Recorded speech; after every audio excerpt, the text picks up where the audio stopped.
Ah, oh Gott! Wir sprechen heute über Thriller. Ja. Wir haben ein mysteriöses Gewinnspiel für euch vorbereitet. Und wir besprechen Gone Girl und Red Lights. viel Spaß. Shame of thanks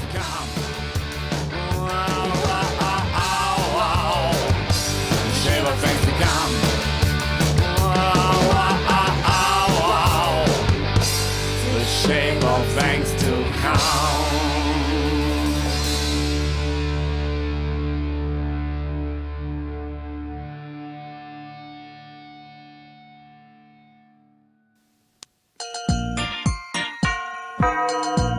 Hey, wuhu. Ja, haha. Zweiter Advent ist bald, nicht? Ja, Ja. nicht mehr lang. Nicht mehr lang ist hin. So, und wie ihr da bestimmt seht, wir sind heute ein bisschen verkleidet. Ja. Ah, ja. Wir haben nämlich was Schönes vorbereitet für uns und auch für euch. Ja, dreh dich nochmal um. Guck mal. Oh, zwei Stühle, eine Meinung. Christian und Christian, sieh du, sieh. Ne, der Kino-Talk. Ein bisschen was vom Collector irgendwie sich selber anzuziehen, nicht? Ja, so ein bisschen, ja. Ja, aber wir haben diese Sachen auch nicht ohne Grund an.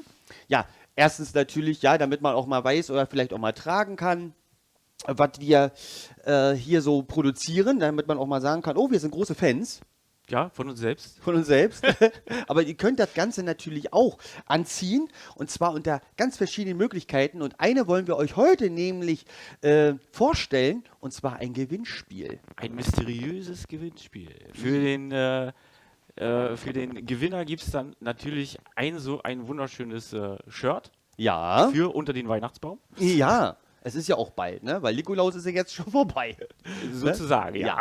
Aber Weihnachten kommt ja. Ja, und da haben wir nämlich uns gedacht, wir machen mal einen Sound und ihr müsst einfach raten, aus welchem Film sich dieser Satz oder dieses Wort, je nachdem, aus welchem Film der kommt.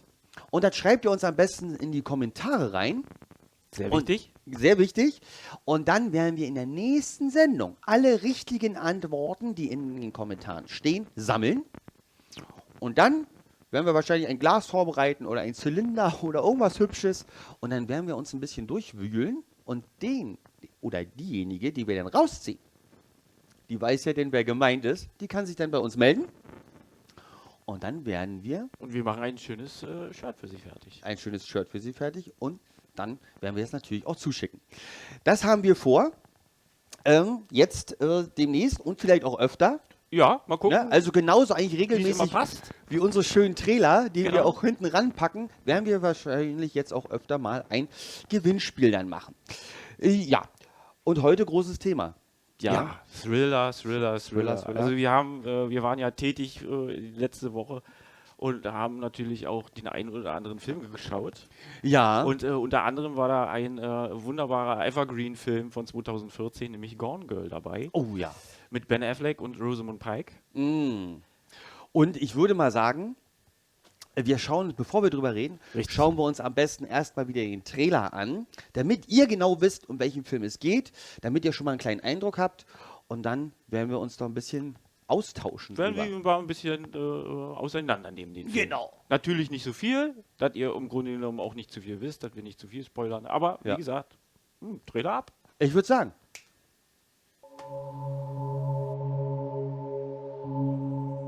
Nick Dunn, Sie sind im Moment wahrscheinlich der meistgehasste Mann Amerikas.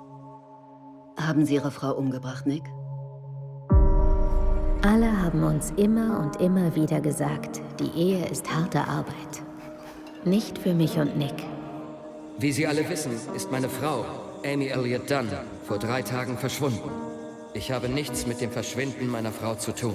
Ich habe nichts zu verbergen. Hat Amy Freunde, die wir befragen können? Nein, eigentlich nicht. Sie wissen nicht, ob sie Freunde hat. Sie wissen nicht, was sie den ganzen Tag so macht. Sie wissen nicht, welche Blutgruppe ihre Frau hat. Er ist ein netter Kerl. Alle können sich hier selbst davon überzeugen. Mann, du kannst ihn wirklich nicht leiden, oder? Ich bemühe mich doch nur, freundlich zu sein zu den Leuten, die freiwillig mithelfen, Amy zu suchen. Ich werde üben, so zu tun, als würde mein Mann mich lieben. Aber vielleicht irre ich mich.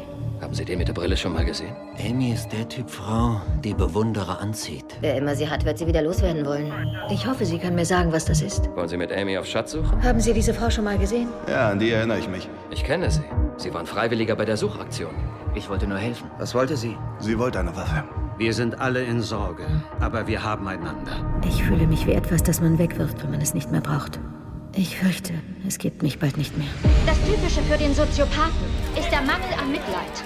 Amy hat hier viel Blut verloren und jemand hat es aufgewischt. Wer wischt das Blut auf, wenn man ein Verbrechen vortäuschen will? Was immer Sie gefunden haben, es ist offenbar extrem belastend. Mir ist jetzt endlich klar geworden, ich habe Angst vor meinem eigenen Mann. Ich coache Sie, wie für eine eidesstattliche Aussage, was Sie sagen dürfen und was nicht. Ein dressierter Affe also. Ein dressierter Affe, der Hinrichtung entgeht. Die wird dich auseinandernehmen. Sie haben sie geschlagen? Ist es nicht gut genug für Geschlagen? Es ist die Hölle! Definitiv nicht, nein. Ich habe sie nicht angerührt.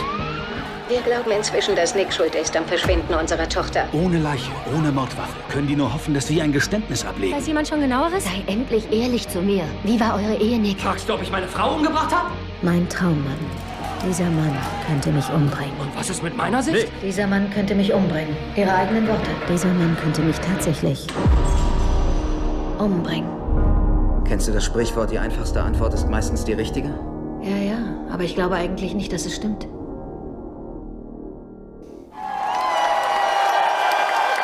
Ja! Gone Girl! Willkommen zurück. Willkommen zurück. Gone Girl. Ja, ganz schön harter Tobak, ne? Ja, schöner Psychothriller. Schöner Sieg. Ja. Man weiß ja nicht, was los ist. War er das nur oder war er das nicht? Ja. Ja, Ben Affleck. Paraderolle, würde ich beinahe sagen. Ja, auch von Rosamund Pike sehr, sehr, Ja. sehr, sehr gut gespielt. Also, Der muss ich leidende ganz sagen. Ehemann. Also der Film geht ein bisschen über 2 Stunden, aber ich muss ganz ehrlich sagen, ich empfand ihn nicht zu lang und auch nicht zu kurz. Also er hat genau gepasst. Ja, gerade auch, man hat ja erst, wollen ja nicht so viel verraten, aber man hat ja erst, sie ist weg, kommt sie wieder, wie ist sie drauf, man weiß es nicht, das sind alles so immer so Sachen. War er jetzt wirklich dran schuld? War er wirklich dran schuld? Ja. Und man hat ja schon im Trailer auch gesehen, es geht nicht nur einfach, dass er mit sich und seinem Umfeld umgehen muss, sondern es wird an die große Glocke gehangen, Presse etc. Peng Puff. Und wenn man irgendwie im Hinterkopf hat, Mensch, ich war das nicht. Und ich weiß nicht, ist das schon ganz schön harter Tobak, ne? Wo man wirklich sagen muss, meine Herren, der arme Mann, wenn er denn es nicht war, muss man da sagen. Eine wirklich Hetzjagd durch die Medien und wo man sich auch, wenn man sich da immer selber wiederfinden sollte, eine Odyssee. Erst bist du quasi der Ehemann, der das im Grunde genommen zur Polizei trägt und sagt, Ja. okay, alles klar, meine Frau ist verschwunden. Richtig. Und im Endeffekt bist du dann nachher der Hauptverdächtige. Richtig. Ja. Zumal kam ja im Trailer auch raus, bei gewissen Fragen wusste er keine Antwort. Ne? Demzufolge stellt sich irgendwann die Frage, ja, kanntest du sie wirklich? Ja, also. Welche Ehe habt ihr eigentlich gehabt Ja, miteinander? ne? Weil eigentlich kennt man ja, das wisst ihr ja selber, wenn man lange Jahre zusammen ist, weiß man ja einiges und er wusste auf einmal nichts. Kann es auch sein, dass sie die ganze Zeit ein falsches Spiel gespielt hat. Man weiß es nicht. Ja? Das werdet ihr im Film sehen, Das sag ich werden mal. im Film sehen.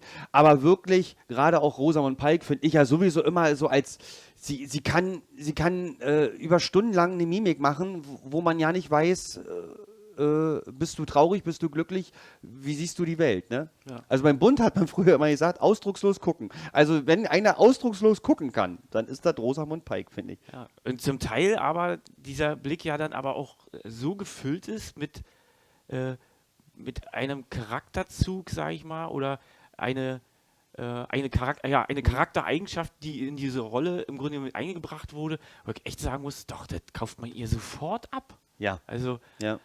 Ja, auch wirklich dieser sauber Blick, und ja, dieser stechende Blick, wo du nicht weißt, okay, ich glaube, muckst du mich jetzt gleich ab oder ist das jetzt wirklich Angst oder dieses berühmte Kaninchen, wenn es donnert. Ja, genau. Also das, und dann auch noch Ben Affleck, der ja sowieso in vielen Rollen schon gut gespielt hat, der sich gut auch ich finde immer auf die Filme auch so gut einstellen kann, egal ob es jetzt Comic ist, in dem Fall jetzt Thriller, Komödien hat er ja auch schon gemacht. Ja. Und hier wirklich so dieses Herz zerreißen, nicht wissen du kriegst von außen den Druck, du musst doch wissen, was los ist, so, und sie immer so in diesem Traum will ich gar nicht sagen, in diesem Rückblick, ja, immer so die Gefühl, mag sie wirklich, war eine Scheinehe, also das hat sie sehr, sehr gut gemacht. Ja, oder ist sie jetzt, das wie der Name ja auch schon sagt, das perfekte Opfer gewesen. Ja. Ne? Ja, und auch Neil Patrick Harris, ja unter anderem in einer Nebenrolle. In einer Nebenrolle, der natürlich da auch, man kennt ihn ja eigentlich jetzt durch How I Met Your Mother. How I Met Your Mother, und da immer so diesen lustigen Partylöwen, sag ich jetzt mal, ne? Und ich kenne die Welt, und hier in dem Film spielt er wirklich mal auch eine andere Nebenrolle, auch sehr charakterstark, wo man eben auch mal was anderes von ihm kennenlernt. Richtig. Auch mal was schön auch mal zu sehen, dass man nicht eben nur in einer Nische bleiben kann. Ja, und ich finde wirklich, da hat er auch mal eine Nebenrolle gespielt, wo man wirklich sagen muss, Mensch. Ja, er zählt auch schon zu den Guten. Er zählt auch, natürlich. Ja. Ich kann mich auch daran erinnern, er hat ja auch schon sehr früh angefangen. Damals Doggy Hauser. Der hat ja so einen Kinderarzt gespielt. War ein Kinderarzt. Genau. Ne? Und er hat ja schon auch sehr, sehr früh mit Schauspielerei angefangen. Ne? Also, aber wirklich sehr auch erschütternd, so wie ich bringe ja gerne mal das Wort erschütternd, ja, wo man wirklich nicht mehr weiß. Ja, ein Thriller halt. Ein Thriller. Aber wie gesagt, also er fesselt wirklich von Anfang an. Und diese Twists, die in diesem Film mit integriert sind, so sauber gemacht. Gut, ist ja auch schon ein bisschen her, 2014. Ja, da war in den Kinos. Wurde auch hochgelobt. Gab auch viele Auszeichnungen, sage ich jetzt mal. Regisseur war David Fincher, der unter anderem auch 7, Fight Club oder Zodiac gedreht hat. Also wenn man schon die Filme hört, Faches. Wenn man schon die Filme hört, weiß man schon, um was es geht. Ne? Ja, das ist, da ist schon einer, der sein Handwerk letztendlich versteht. Ja. Und das wirklich. Sieht man auch wirklich in dem Film. Und wie gesagt, ich kann immer nur noch sagen, klar, man muss sich Zeit mitnehmen. Ich glaube, ein bisschen über 2 Stunden. Aber wirklich gut gemacht. Also gut gemacht. Kurzweilig. Wirklich sehr, sehr kurzweilig. Weil man will auch irgendwann wissen, was ist los? Ne? Ich würde gerne schon mehr sagen, aber was ist los? Also warum sind gewisse Personen so, wie sie sind? Also das ist ganz, ganz schlimm. Eine schöne Idee fand ich zum Beispiel auch, dass mit diesen Hochzeitstagen, also sie feiern immer ihre Hochzeitstage. Genau. Und pro Hochzeitstag gibt es ja im Deutschen auch die grüne Hochzeit, Petersilien-Hochzeit und so. Und je nachdem, dieses Thema, was aufgegriffen wird, wird ein Geschenk für den anderen vorbereitet. Also aus Papier oder aus Holz oder so. Und am 5. Hochzeitstag ist plötzlich die Ehefrau nicht mehr zu Hause. Ja, einfach so. Einfach so. Stellt euch das mal vor, ihr kommt nach Hause, getane Arbeit etc., was man auch mal macht, und sie ist nicht da. An was denkt man als erstes? Tja, hat mich wahrscheinlich verlassen. Also so würde ich es sehen. Gut, wenn man natürlich den Hintergrund sieht, dass die Bude nachher verwüstet ist, sage ich mal, vielleicht könnte auch ein Verbrechen sein. Ja. Also wirklich, lohnt sich zu schauen. Wirklich. Macht euch selber ein Bild, aber wirklich, also wirklich sehr, sehr aufregend, mit sehr viel Herz und sehr viel Schmerz. Genau. Muss man einfach so sagen. Und natürlich wollen wir unsere Synchronsprecher wieder nicht vergessen. Richtig. Ne? Ben Affleck wurde gesprochen von Peter Flechtner. Ja, auch ein großer seines Und Rosamund Pike wurde gesprochen von Rania Bonalana. Ich hoffe, ich habe jetzt wieder den Namen richtig ausgesprochen. Da merkt man wieder, ne? Es ist nicht immer so einfach, auch gerade im deutschsprachigen Raum. Richtig. Heißen sie auch manchmal anders. Aber wie gesagt, auch die Synchro wieder gigantisch. Also wirklich gut gemacht. Also so, dass man auch immer wirklich hört, aus anderen Filmen ja auch Ben Affleck, ne? Auch wenn man ihn nicht sieht, weiß man ganz genau, auch wenn die Gedankengänge nachher so gehen, aha, das denkt er auch gerade. Ne? Ja, Gone Girl, wunderbarer Film. Schwenken wir mal gleich um, weil wir ja heute bei Thriller sind. Ja. Und jetzt wird es ein bisschen anders. Das wäre jetzt ein Psycho-Thriller im Endeffekt. Ja. Und es gibt ja auch noch im Thriller-Bereich andere Genres. Und diesmal sind wir bei Mystik im Endeffekt. Ja, ein Mystery-Thriller. Genau. Ja. Man kennt das Ganze vielleicht, also ich kenne es auch so, ist die Generation vor unseren Eltern, also die Großeltern im Endeffekt, wo es immer so Leute gab, die, ich gucke dich an und ich weiß, wie du denkst und warum das Ganze und warum die Sterne so stehen, wie sie bei dir stehen. Ja, so geht es ein bisschen in dem Film, den wir euch jetzt vorstellen möchten. Ja, ein bisschen mit Tischrücken und Gläserrücken und, schön. Ne, und das Quietscherbrett und sowas in der Richtung ist es jetzt. Was für den gemeinschaftlichen Tanztee. Ja, ne, für die ganze Familie heute. Genau. Ja, wir gucken uns ihn erstmal wieder an und danach sprechen wir wieder drüber. Viel Spaß.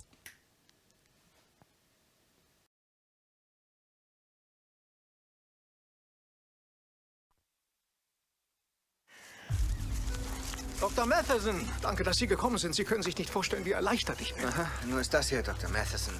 Das ist Dr. Buckley. Oh, verzeihen Sie bitte. Freut mich sehr.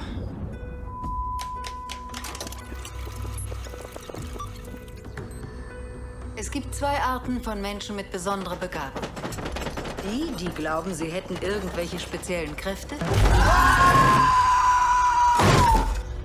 Und die glauben, wir würden sie nicht durchschauen. Nein, Leo, du guckst in die falsche Richtung. Rechts von dir. Richard Vargas. Ich rufe Richard Vargas im Namen Gottes. Und beide täuschen sich. Sagen Sie, arbeiten Sie schon lange für Matheson? Sind Sie auch Psychologe oder Zauberer? Nein, ich bin Physiker. Und warum machen Sie das hier? Was? Gefakten, übersinnlichen Kram untersuchen. Simon Silver, der vielleicht berühmteste Hellseher aller Zeiten, wird uns hier in nicht mal 3 Wochen besuchen. Es wird einen Massenansturm auf die Tickets geben. Gibt es denn überhaupt keine Herausforderung mehr? Silver wäre schon eine. Silver ist bereits überprüft worden. Ja, vor 30 Jahren. Wir sollten ihn jetzt überprüfen.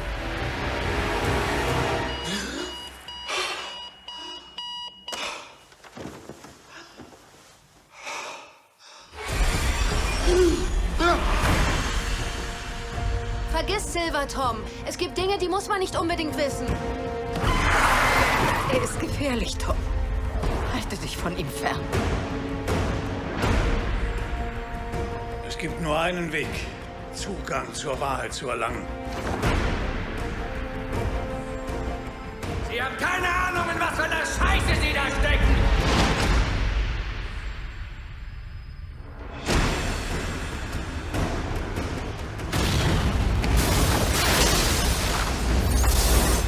Was ist hier los?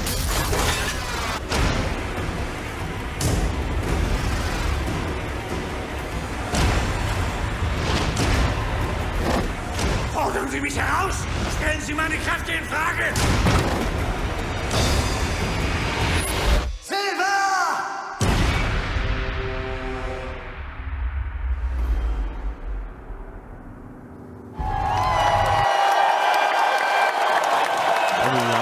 Versprochen. Oder zu wenig. Oder zu wenig. Ja, Red Lights. Da sind wir beim großen Thema auch der ganzen Zauberer. Finde ich, merkt man in diesem Film ganz stark. Ne? Es fängt ja immer so ein bisschen an. Was glaubt man von dem, was eigentlich so ein Illusionist einem immer zeigt? Ja, obwohl ja im Film das eher doch in die Richtung mediales Quacksalbertum geht, wenn man danach gehen will. Na, aber ist ja so ein bisschen so diese, ich sag mal jetzt Zauberer, Magier, Ja. Es geht ja auch ein bisschen in die Richtung, ne? Woher wissen manche, wo irgendwelche Würfel sind oder wenn irgendwelche Goldtaler verschwunden worden sind? Wenn ich an Vincent Reven denke, es geht ja auch so ein bisschen, ne? Ich habe mit der Anderswelt geredet. Ja, oder Korax. Uri Geller. Uri Geller an sich, ne? Der gute Mann. Ja, und in dem Film geht es halt darum. Und der große Star, gespielt von Robert De Niro. Ja, der Simon Silver im Film. Simon Silver. Ist ja blind. Ist ein blindes Medium, was quasi das Comeback feiert. Genau, das Comeback feiert. So, und ja, als Blinder weiß er natürlich trotzdem sehr viel über die Leute, die natürlich da sind. Und ihr habt ja auch gemerkt, also es gibt ja auch Leute, die das Ganze so ein bisschen anzweifeln, beziehungsweise auch Nachforschung betreiben. Ist das alles echt oder ist es nicht echt? Richtig, und darum handelt nämlich der Film. Ja. 2 Parapsychologen, beziehungsweise einmal die Sigourney Weaver, Ja.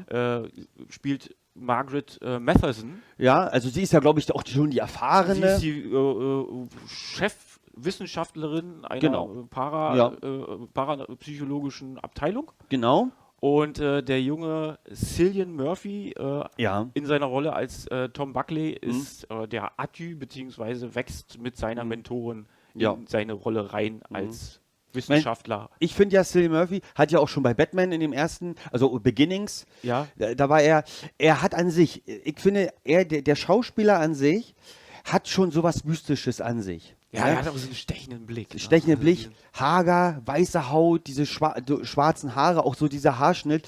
Er könnte auf jedem Goffel-Konzert könnte er einfach nur erscheinen und man würde, ja, du gehörst dazu. Ja. So finde ich den immer. Ne? Genau. Deshalb passt er sehr gut natürlich in so eine Rolle. Also, ein bisschen Nieten, Lack und Leder. Ja. Ne? Ja, verändert jeden. Kleider machen Leute. Kleider machen Leute. Ja, aber ich finde wirklich. Und auch eben zu der Zeit Elizabeth Olsen, ja, die Schwester von den Zwillingen, Mary-Kate und Ashley, auch jetzt hat man sie natürlich auch gesehen bei Avengers, wo sie dann natürlich auch da so ein russisches Medium, sag ich jetzt mal, jetzt so spielt mit übernatürlichen Kräften. Aber da war sie ja noch gar nicht bekannt zu der Zeit. Der ist ja jetzt von 2012. Der ist von 2012, genau. Ne, da war sie noch nicht so... Ja, ist jetzt auch eine kleine Rolle als Freundin von dem Tom Buckley. Ja, stellt sie nachher auch so raus. Aber sie hat natürlich ein bisschen was... hat sie natürlich auch mit dem ganzen Aufklärungstum zu tun. Man stellt sich ja auch mal die Fragen, wie schon gesagt, ist das alles echt? Ist es nicht echt? Wie kriegen die das raus? Also das Medium an sich, wo sind die Charaktere gestrickt? Und es ist wirklich auch ein sehr, sehr interessanter Film, wie das eigentlich auch in dieser Szene so abgeht. Wenn wir jetzt auch an Ehrlich Bravas denken, ne, die machen ja auch viel mit Illusionen ja sowieso, aber ich finde auch, wenn sie so an ihrem Vater immer so denken, so gibt es ja immer diese kleinen Takes, wo man, ist nirgends doppelter Boden. Ja, auf dieser emotionalen Schiene, die Leute medial irgendwo einzufangen und dann plötzlich diesen Aha-Effekt. Diesen Aha-Effekt. Ja. Und so geht eigentlich dieser ganze Film. Und macht mich, also ich finde auch, wenn es jetzt um Illusionen oder so geht, ist das für mich auch immer das, was mich wirklich ergreift. Ja, wenn einer das schafft. Vor kurzem, glaube ich, hatte ich auch mal gesehen, bei irgendeiner Castingshow kann man sich nennen, von irgendwie, ich sag mal so ähnlich wie Supertalent, wo eben auch ein junger Mann, ein Illusionist kam und über seine mit so Kartentricks gemacht hat und er hatte vor kurzem, also seine Frau konnte nie schwanger werden. Ach so, ja, sie war schwanger, aber sie hatte Krebs und die mussten Chemo machen. Ja. Und beide haben aber gut überstanden und hat das dann quasi aufgenommen. Und so hat er seine Show vorbereitet, was wirklich sehr emotional war. Das Kind sozusagen hat das Ganze verraten. Ne? Das ging natürlich dann richtig doll nachher dann zur Sache. Und sie haben das so geschafft, auch bei uns, jetzt als Zuschauer, haben sie es wirklich so geschafft, dass sie eben ein leichtes Tränen hat man in den Augen. Und eben so die Illusion hinzukriegen, ist also wirklich eine hohe Kunst, sag ich jetzt mal. Ja. Und bei Red Lights wird es natürlich auch ein bisschen gezeigt, wie jetzt auch diese Charlatanerie, also diese Industrie auch in Amerika, wenn man jetzt an diese Wunderheiler zum Beispiel denkt oder irgendwie so, wie es jetzt wirklich dahinter aussieht. Also dass auch viel Geld mitgemacht wird und der Glaube an sich, an den Menschen im Grunde genommen auch ein bisschen ausgebeutet wird in dem Moment. Ja. Und auch komischerweise kommt dieser Film auch mit wenig Schockmomenten aus. Die aber auch wirklich gut gesetzt sind, finde ich. Ja, also muss man auch wirklich so sagen. Also ist auch wieder so ein Film, wo man mal denkt so, man möchte eigentlich glauben, dass das alles so ist, ne, in dem Film, aber wenn man ehrlich ist und so, weiß man ja auch, mein Gott, es gibt zu viele Leute, die davon eben nie Geschäft machen. Richtig. Ne? Richtig, es geht es wirklich um Geld nur oder will einer wirklich was Gutes für den Menschen? Ne? Ja, also auch wirklich im Film heute mal wirklich diese Thriller uns dann mal rausgesucht. Die Thriller-Ecke. Die Thriller-Ecke. Es gibt natürlich viele, viele mehr und die auch natürlich andere Geschichten natürlich auch erzählen. Ganz, ganz viel. Aber wir fanden beide nämlich, dass dieser Film wirklich für ihr Genre wirklich sehr eine große Auszeichnung eigentlich auch obwohl er im Grunde genommen für dich die Kritik auch ein bisschen war ein bisschen sparsames Lob, sagen wir mal so. Für mich persönlich ein guter Film, muss ich ganz ehrlich sagen. Also wie gesagt, er kommt mit wenig Schockmomenten aus. die gut gesetzt sind. Der Spannungsbogen wird wirklich gut gehalten über den ganzen Film über. Und auch, wie gesagt, Robert De Niro spielt klasse. Cillian Murphy spielt wunderbar. Sigourney Weaver brauchen wir nicht drüber sprechen. Also eine große, wirklich eine große im Hollywood. Ja. So, sie hat ja nur auch gerade bei Avatar, ne? Das war ja nur auch ihre Paraderolle. Ja. Wirklich, also ganz, ganz tolle Filme. Ja, und ich glaube, dass wir jetzt langsam auch zu dem Thema kommen, Gewinnspiel. Also wir haben es ja schon gesagt, diese schönen T-Shirts könnt ihr gewinnen, beziehungsweise einer von euch kann das gewinnen. Und dieses Mal machen wir ein Gewinnspiel. Wir werden euch jetzt einen Satz vorspielen. Ihr werdet ihn nur hören und ihr müsst einfach raten, aus welchem Film wird dieser Satz wohl sein. Kleiner Tipp vorab. Ja. Für alle, die nachher raten möchten. Ein kleiner Tipp ist, den Film, in dem dieser Aussprache, dieser Satz oder diese Satzgruppe auftaucht, haben wir in unseren Shows schon mal besprochen. Oh, groß. Das ist keine große Hilfe. Das ist nur eine große Hilfe. Aber kann ja auch nur mal sein, dass wir den Film vielleicht nur mal kurz angerissen haben. Wer weiß. Wer weiß. Jetzt kommt erstmal, wir werden es zweimal spielen. Einmal zum Reinhören und das zweite Mal zum Verständnis. Ansonsten könnt ihr euch natürlich auch das Ganze nochmal zurückspulen. Das könnt ihr natürlich jetzt bei YouTube auch machen, ja, da wir ja nicht live sind. Genau. Okay, Achtung. Herbs, wenn du dich mit dem Teufel einlässt, verändert sich nicht der Teufel. Der Teufel verändert dich. Ich mach's noch mal lauter. Ich glaube, das war jetzt nicht zu hören. Dann machen wir noch ein bisschen lauter. Herbs, wenn du dich mit dem Teufel einlässt, verändert sich nicht der Teufel. Der Teufel verändert dich. Ja. Was könnte das sein? Wenn du dich mit dem Teufel einlässt, verändert sich nicht der Teufel verändert dich.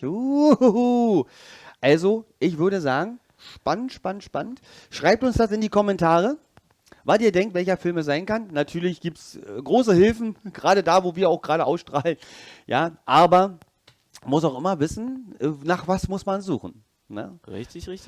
Also aufgepasst, Ohren gespitzt und vielleicht nochmal alle Filme, die wir besprochen haben, nochmal angucken. Kann auch sein. Vielleicht fällt es dem einen oder anderen auf. Ihr habt ja ein bisschen Zeit. Richtig. Und wie gesagt, schreibt es in die Kommentare. Und in der nächsten Show werden wir natürlich dann den richtigen aus unserem Topf, also aus den richtigen Antworten aus unserem Topf dann ziehen. Gut, und ich würde sagen, heute mal großes Thriller. Ja, es wird die große Thriller-Pfeife, wie Markus Krebs sagen würde. Die große Thriller-Pfeife. Genau. Ja, und demzufolge sagen wir, oder gibt es jetzt ja wieder diesen wunderschönen Werbespots aus unserem kleinen Schmankerl. Blumenstrauß der Reklame. Ja. Und dann würde ich sagen, sehen wir uns wieder nächste Woche. Bleibt gesund. Genau. Schöne Adventszeit. Ja. Und bis nächste Woche. Und wir geben jetzt wieder ab an die angeschlossenen Funkhäuser. Und wünschen allen einen guten Appetit. An einem 13., mein Sohn, da wurdest du geboren. An jeden Tag dachte ich schon, die Welt hätte sich verschworen. Ich ging gleich hin zur Allianz und sicherte dein Leben. Wir nannten dich zum Glück noch Hans, so ging nichts mehr daneben. Denn wer sich Allianz versichert, der ist voll und ganz gesichert. Der schließt vom ersten Augenblick ein festes Bündnis mit dem Glück. Eine Allianz fürs Leben. Damals wie heute. Hoffentlich Allianz versichert. Die Allianz Lebensversicherung.